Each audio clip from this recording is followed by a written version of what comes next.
Saya begitu bisa keluar, kan peci saya lepas, dul kayak gini.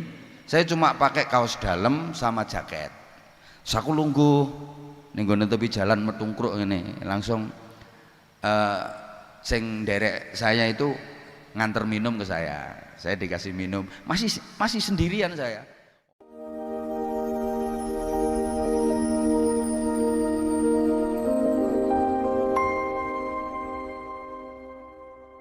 Mungkin kula perlu meluruskan sedikit yang simpang siur di medsos. Kejadian sebenarnya kemarin itu, saya kemarin waktu ngaji di Banjarnegara niku sampun sempat cerita. Tapi karena masih ada simpang siur berita yang ndak karu-karuan, jadi sebenarnya kejadiannya itu seperti ini. Nuwun sewu, ini sebenarnya saya ndak boleh cerita sama ibu anak-anak. Wis ndak usah cerita ngono-ngono, ndak boleh saya. Ini nanti mesti nyampe rumah saya kena marah ibu negara ini mesti. Ya. Aku gak seneng lek sampean ono ngene, komen ngene, gak seneng. Tapi karena wis kadung viral di medsos, kemudian ada apa namanya anggapan yang mungkin kurang pas. Jadi sebenarnya saya itu mau berangkat ngaji ke Banjarnegara, Wonosobo, Temanggung 2 hari 7 tempat. Itu paginya saya masih ada tamu Pak Hafid, mantan Bupati Rembang bersama keluarga. Terus siangnya kunjungan Bu Kapolres bersama PCU. Terus asar sampai maghrib, sampai habis isya saya masih ada tamu, termasuk Mas Haji Hamam yang punya Hanifah Travel, yang biasanya saya kalau umroh pakai travelnya beliau. Jam 9:30 saya mulai perjalanan, bismillah, naik mobil.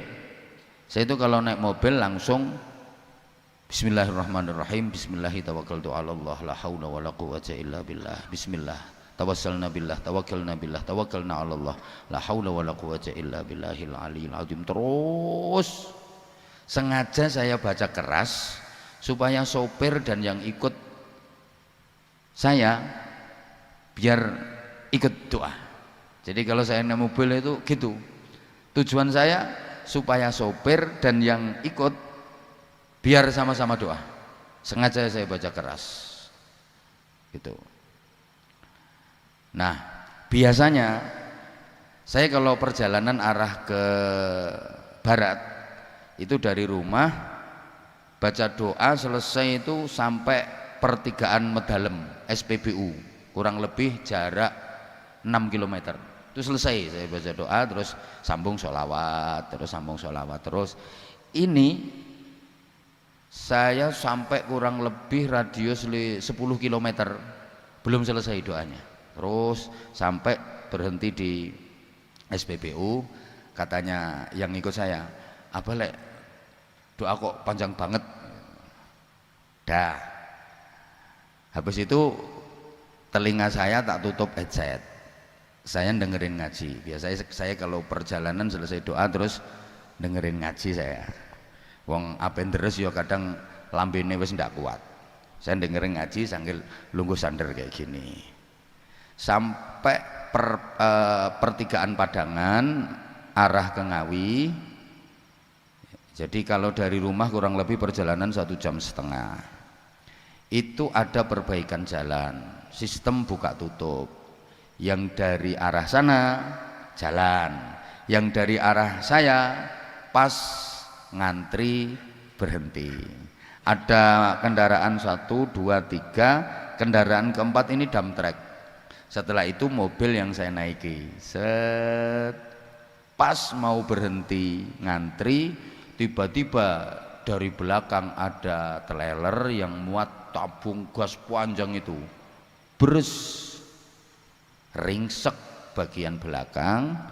Lah karena didorong dari belakang, otomatis mobil yang saya naiki nubruk depannya, bres, sehingga ringseknya depan belakang. Oke, saya duduknya di jok tengah sebelah kiri, yang diseruduk itu pas sebelah kiri.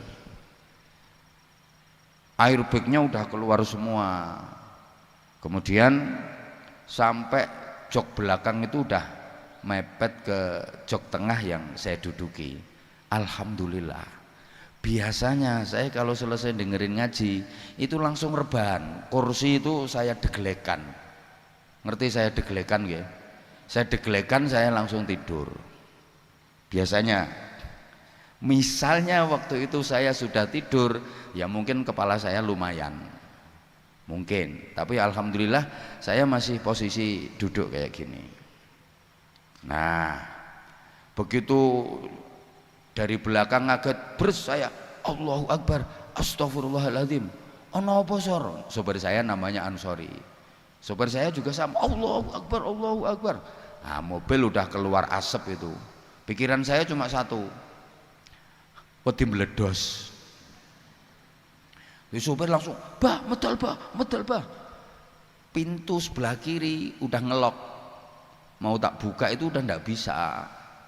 Akhirnya alhamdulillah pintu yang sebelah kanan bisa dibuka. Seret, keluarlah saya. Saya begitu keluar langsung nepi, duduk di tepi jalan. Ini orang yang ada di sekitar situ ndak ada yang ngurusi saya sama sekali. Saya tenger sendirian kayak mbak. Nggih, yang lain ribut ngerubung mobil itu. Jadi yang lain ribut ngerubung mobil itu, pengen tahu kondisi mobil, pada video, pada moto. Malah yang dikerubuti sama banyak orang itu supir saya. Saya begitu bisa keluar, kan peci saya lepas, dul kayak gini. Saya cuma pakai kaos dalam sama jaket. Saku lungguh ning gone tepi jalan metungkruk ngene, langsung sing derek saya itu nganter minum ke saya dikasih minum, masih sendirian saya, orang lalu lalang di depan saya. Lah sopir yang nobrok saya, sopir telernya itu masih di kemudi, tenger dia, semelengeren di situ, tenger. Wes, terus tiba-tiba udah sekian lama itu, ya, saya waktu itu langsung bilang gini sama yang nganter minum, aku gelekno HP ku, ya kan HP saya mencelat, ini di handset saya ini masih terdengar suara ngaji surat Yusuf di telinga saya ini. Oh berarti HP ku saya aman, wong isih nyambung kok, handset saya itu masih nyambung kok, masih nyambung ini HP saya. Gelekno HP ku, cowari HP, ternyata udah di bawahnya mobil itu HP. Ketemu, langsung saya nelpon Bu Kapolres. Nah, terus ada yang tahu, duh, apaan saya gitu, apaan saya bener, apaan saya. Akhirnya ganti, yang tadinya ngerubung mobil ganti ngerubung saya. Kerutuk. Lah itulah mulai ada yang video. Nah, sopir yang tadinya duduk metingkring di kemudi, begitu tahu saya dikerubung dan dengar nama Abah Anza, kan Abah Anza terkenal, sopirnya langsung lompat mencolot ndongsong di bawah saya. Abah, ngapunten, kula mboten ngertos nek jenengan. Saya yang guyu, terus saya ngomong, umpama sampeyan ngerti nek kuwi aku, berarti ora sida mbok tubruk aku. Ya apa bedanya saya dengan yang lain? Terus pertanyaan pertama saya, sampean ngantuk ya? Nggih Bah, kula tilem, ngapunten. Ya saya cuman ngomong gini, ya kapan-kapan maneh ku nek ngantuk istirahat, ojo nyupir. Aku yakin sampean gak pengen nubruk aku. Aku yo gak pengen sampean tubruk. Ya itu komunikasi saya dengan sopir seperti itu. Iki wis kersane Gusti Allah. Aku sik diparingi slamet yo gak apa-apa, sampeyan yo gak apa-apa. Ya wis engko lak ana urusane. sebatas itu saya ngomong dengan super. Jadi kalau misalnya di framing, wah ini rekayasa, ini direncanakan, ini, bohong besar itu, nggak ada apa-apa. Nah setelah itu ada mobil patwal dari arah selatan. Saya itu dari suara tiwuyunya tahu ini, akrab banget saya. Begitu lewat seret Bupati Buloroi. Nah ini anak-anak tak suruh kejar Mas Arif itu, kejar yuk, kejar. Ini dikejar. Begitu dengar saya, beliau kan tidur di mobil. Begitu dibilangi kalau saya kecelakaan katanya, mencolot langsung nyari saya. Mas bah, monggo ten rumah sakit mawon. Saya dibawa ke rumah sakit sama beliau, di ronsen. Ya udah selesai. Nah, hasil ronsen aman, semuanya aman alhamdulillah. Dokter menyarankan apa istirahat dulu. Anak saya yang mondok di Langitan, karena saya juga dari Langitan, anak saya tabarukan sekarang di Langitan, Mahat Ali. Sampai datang, udah tak telepon, wis nak wis ndak usah, apa gak apa-apa, apa lanjut perjalanan. Mboten kula pun kadung wangsul kok. Mboten kula pun kadung medal. Nah, akhirnya nyusul, abah mantuk mawon. Terus teman-teman dari pondok, pengurus pondok, Ustadz Ihsan, Ustadz Abdurrahman dan yang lain, sama semuanya, wajib pulang, nggak boleh lanjut, harus pulang, nggak boleh lanjut. Terus saya, aku loh seiso melaku, saya masih bisa jalan, tubuh saya juga masih kuat, saya diselamatkan Allah, berarti saya masih disuruh melanjutkan perjalanan. Kalau misalnya sebentar itu belum itu. Kalau misalnya saya udah nggak bisa jalan, naudzubillah misalnya tubuh saya remuk, oh berarti saya sudah disuruh berhenti sama Allah. Ini loh saya masih bisa jalan, tubuh saya juga kuat, sehat. Bismillah, saya berangkat mas. Nah katanya Mas Bupati ini, nek jenengan berangkat, saya siapkan mobil, saya siapkan patwal sampai pulang ke rumah. Tepuk tangan untuk Pak Bupati. Nah, saya ngobrol sama beliau. Nah, di tengah-tengah ngobrol, video call sama ini. Tahu nggak apa kalimat pertama yang diucapkan beliau ke saya di video call sama Mas Arif? Langsung.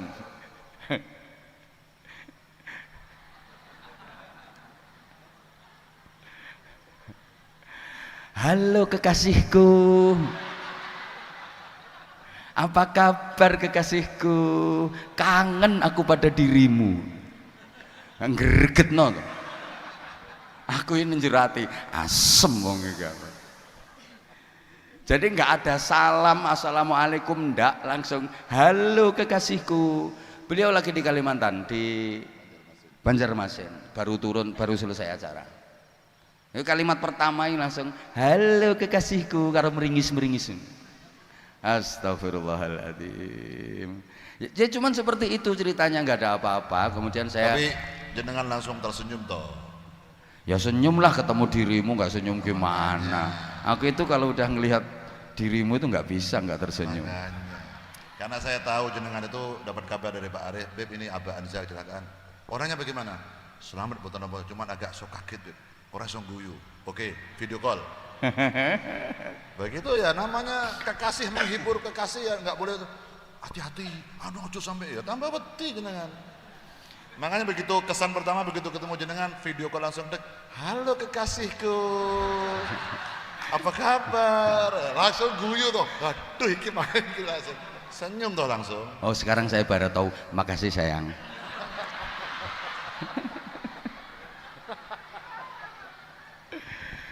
Ya Allah ya Karim. Jadi kalau saya ambil, ya semua pasti ada hikmahnya. Apa hikmah yang pertama? Saya itu saking banyaknya dosa, sehingga masih diberi kesempatan hidup oleh Allah untuk membersihkan dosa-dosa saya. Yang kedua, masih banyak tugas-tugas yang belum saya garap, makanya dikasih garapan seperti itu sama Allah. Jadi oh Ustadz, Masya Allah, selamat datang Ustadz. Monggo Ustadz, monggo. Ini Ustadz Kelik Gunawan pribadi Tepuk tangan untuk beliau rawuh dalu-dalu. Alhamdulillah, masya Allah, masya Allah. Kita, masya Allah, nggih, top, masya Allah. Tersuwun tat, matur suwun tat, ya Allah, ya Allah, ya Allah, nggih. Itu sekilas info. Nggih sampun, ngoten niku tok ceritane. Habis itu saya langsung lanjut ngaji. Jadi ndak ada apa-apa. Alhamdulillah, saya masih diselamatkan sama Allah. Karena apa? Satu, karena dosa saya masih sangat numpuk sehingga saya masih diberi kesempatan untuk bertaubat kepada Allah. Yang kedua, masih banyak tugas-tugas yang harus saya selesaikan. Nah, mungkin di antara para jamaah ada yang membaca komentar-komentar negatif, tolong ndak usah direspon, jenengan juga ndak usah marah. Wong saya lo ndak apa-apa, mau dikatain kayak apa saja, selama itu menyangkut pribadi saya, udah mulai dulu. Contoh sederhana, komen seperti ini misalnya, kiainya kalau ngaji nyeramai jamaah ngajak hidup sederhana, tapi kiainya naik Alphard, kendaraan mewah. Itu kan banyak banget komentar-komentar seperti itu, karena ya mereka kan nggak tahu, Satu, ini perlu saya jelaskan ya, satu misalnya, dalam keadaan perjalanan jauh itu membutuhkan kendaraan yang maaf, dari segi safety, dari segi keamanan, kemudian kenyamanan juga. Misalnya ya, maaf banget, kendaraannya kurang layak, perjalanannya jauh, capek banget, sampai lokasi malah nggak bisa ngaji. Atau misalnya macet di tengah jalan, kendaraannya karena mohon maaf banget kurang standar, di tengah jalan macet. Sementara jadwal ngaji ada 3 tempat, satu tempat misalnya 5.000 jamaah, berarti mengecewakan 15.000 orang. Itu kalau 1 hari lah, kalau 2 hari, 3 hari dan sebagainya. Itu pertama. Sehingga kenapa teman-teman yang ngaji keliling itu membutuhkan kendaraan yang nyaman, juga safety, juga dari tingkat keamanannya lebih terjaga. Pertimbangannya itu, misalnya macet tengah jalan, ayo coba bobrok, rusak dan sebagainya. Satu, seperti itu. Yang kedua, ngapunten sangat, saya kalau ada apa ya istilahnya rezeki dari donatur, orang-orang baik yang dikirimkan ke saya, termasuk mohon maaf banget dari panitia, dari jamaah, itu saya gunakan untuk kebutuhan umat, insya Allah, untuk bangun pondok, untuk pembebasan tanah, termasuk untuk biaya santri. Dari segi kan santri di sini kan ngapunten ya, ngapunten mohon maaf, bulanan ndak ada bayar syahriah, terus makannya juga kita siapkan, kitab-kitab seluruhnya yang dikaji itu gratis disediakan. Sekolah formal MTS dan MA juga nggak ada SPP, nggak ada seragam, kita siapkan. Yang masih punya orang tua lengkap, bapak ibunya masih lengkap, hanya bayar ujian dan kalau ada rekreasi misalnya, seperti itu saja. Dan untuk kebutuhan sehari-hari, untuk sabun, untuk jajannya, itu aja. Selebihnya itu. Terus untuk beli tanah, untuk bangun ya sekian banyaknya ini. Bukan uang saya tadi udah nyampaikan, saya cuma penyalur, saya cuma maklar. Alhamdulillah, Allah Masya Allah mengirim orang-orang baik ke saya. Saya semua mobil saya itu nggak ada yang beli. Nah itu di komen juga ada, positif itu mobil pemberian koruptor. Ada lagi positif itu mobil dari pengusaha yang kerjanya tidak halal. Masya Allah, saya sampai miris kadang-kadang seperti itu.